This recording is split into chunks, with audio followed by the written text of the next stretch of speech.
Profit and loss का एक और क्वेश्चन हम लोग देखते हैं। ये भी 1 to 5, 6 to 8 और 9th स्टैंडर्ड तीनों में आने वाले क्वेश्चन है। क्वेश्चंस देखने में बहुत बड़ा लग रहा है, लेकिन इसको हम लोग ट्रिक से बहुत आसान तरीके से और बहुत कम समय में इसको सॉल्व करेंगे।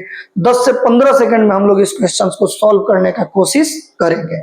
देखिए पहले क्या क्या गिवन है। एक cycle was sold eight gain of 10%। Gain, जब भी गेन दिया रहेगा तो इसको प्लस में लेना है। अगर क्वेश्चन में इन केस, इसमें तो नहीं है, अगर क्वेश्चन में इन केस लॉस दे दे तो लॉस को हम लोग माइनस में कंसीडर करेंगे। कह रहा है कि a cycle was sold at a gain of 10% had it been sold for 260 मोर।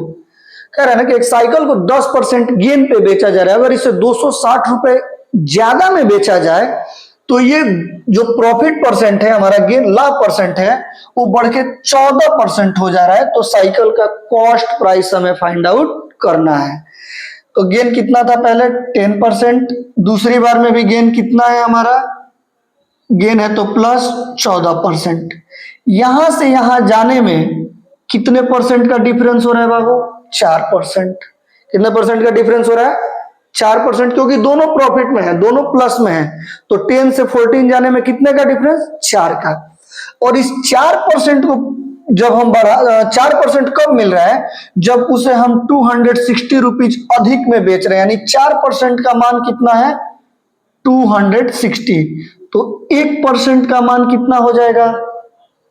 4% का मान 260, तो 1% का मान कितना हो जाएगा? तो 1% का मान, इससे इसको डिवाइड कर दीजिए तो 1% का मान हो जाएगा 65। कोई भी चीज का क्रैमुल अपने आप में कितना परसेंट?